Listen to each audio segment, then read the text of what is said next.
Hello and welcome to the second episode of the second season of the Bear Down Breakdown here on Sports Tree Ltd. Folks, as always, I'm your host Connor Roundtree. We're going to jump right into this week's show with our NFL rundown, starting off with the 7 perfect teams that remain in the NFL, and 3 of them belong to the NFC West. The Arizona Cardinals, Los Angeles Rams, and San Francisco 49ers all remain undefeated on the year. In the AFC West, the Denver Broncos and Las Vegas Raiders are also undefeated. There's just something about the West Coast. Shifting south and back to the NFC, now the Tampa Bay Buccaneers are also undefeated on the season, and the Carolina Panthers will try to remain perfect on the year when they take on the Texans on Thursday Night Football in Houston later tonight. Our updated injury list as of September 20th in the NFL. Browns wide receiver Jarvis Landry has been put on the IR with a knee injury. Broncos linebacker Bradley Chubb is also on the IR with an ankle injury. Texans wide receiver Danny Amendola is out of Thursday night's game with a thigh injury. Texans QB Tyrod Taylor joins the IR with a hamstring injury. As for the Dolphins, they also lose their quarterback in Tua. He has a couple of fractured ribs. He'll be out at least this week.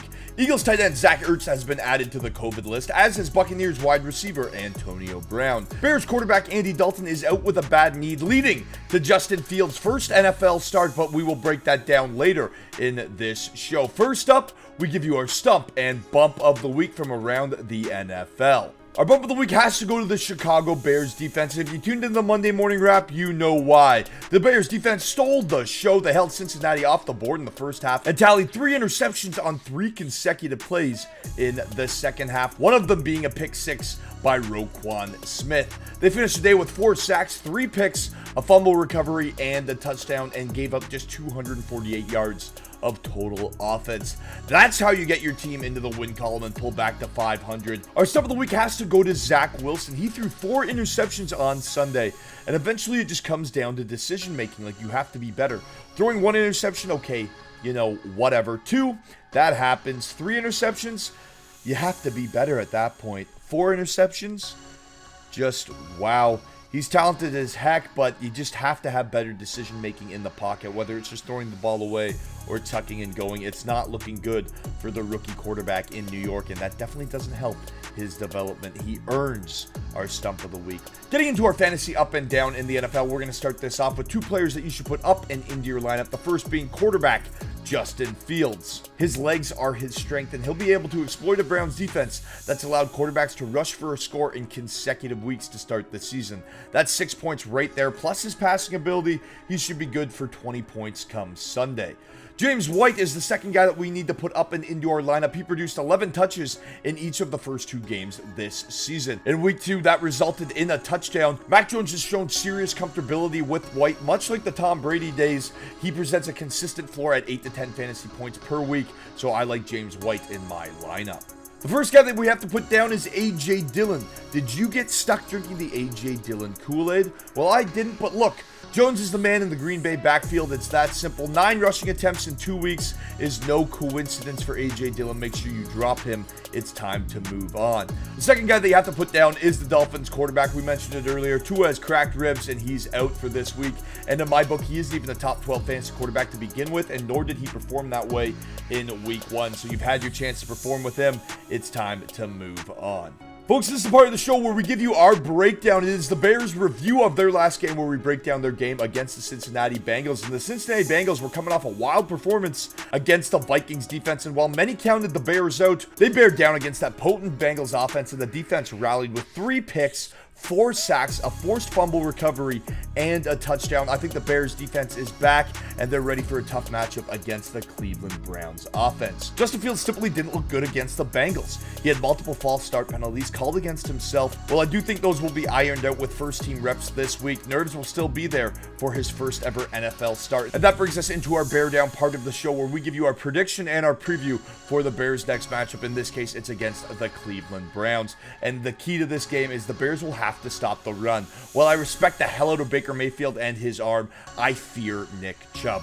Chubb can break those tackles in the backfield and flip a negative play into a massive gain. The Bears must stuff the run like they did against Mixon last week. On the backside with the defensive backs, they utilized an umbrella cover like 2 defense so they wouldn't give up any deep shots. And it worked for the most part outside of the Jamar Chase touchdown. With Jarvis Landry now banged up, OBJ might be coming back for this game. You know that the emphasis is going to be on the Browns running backs with Kareem Hunt and most importantly Nick Chubb. You have to stop Nick Chubb if the Bears are going to have any chance come Sunday. On the offensive side of the ball, Justin Fields needs to finish. The Bears defense set up the Bears with unreal position multiple times with those forced turnovers, and the Bears weren't able to convert for much more than field goals.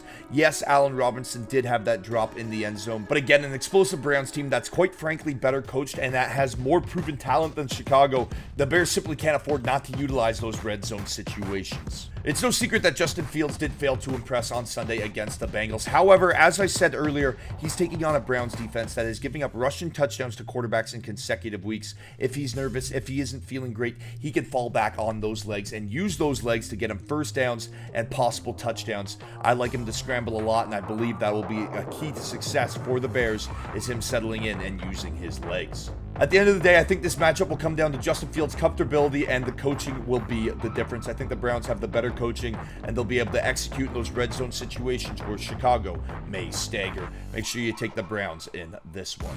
Getting into our Thursday Night Football predictions now, folks. It is the perfect Panthers of Carolina visiting the Houston Texans. And as I said, Carolina is undefeated on the season, and they have Christian McCaffrey and all the tools to remain undefeated and go 3-0 against a Houston organization that is quite frankly in shambles. Tyrod Taylor, on the other hand, he deserves all the credit in the world. He got that Week 1 win in front of the Texans fans. The problem is he is now on the injured reserve, as we said before, with that hamstring issue. The Panthers defense has allowed just 21 points combined through the first 2 games this season. I don't see a Davis Mills-led Texans offense having any success against a confident and red-hot Carolina defense. I like the Panthers to take this one on Thursday Night Football on the road in Houston. All right, folks, he is back for more. It is time for Grizzly Bears Picks of the Week.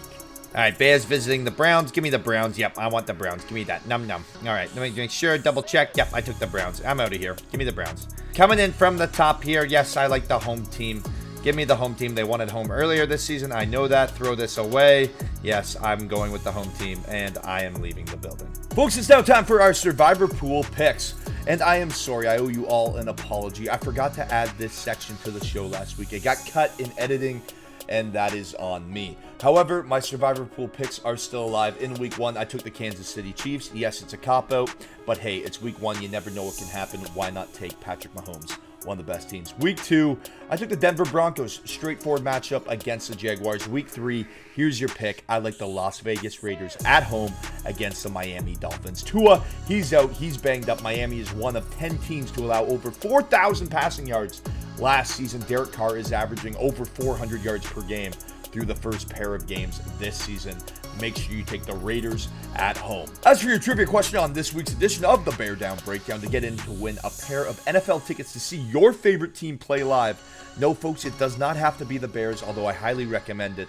Here's your question. Which Bear wide receiver had Jay Cutler send him $60,000 well in Las Vegas? Folks, you should look up that story. Head on over to sportstreeltd.com right now. Sign up or subscribe. Hit that button. And remember that an upgrade in your subscription is an upgrade in your chances to win up to $15,000 a year and tickets to see your favorite teams play live. We'll break down that story about that wide receiver next week here on Bear Down Breakdown because it is pretty funny. But make sure you look it up and go answer that question now to get in to win your NFL tickets. Folks, I'm Connor Roundtree, and remember to hit it hard.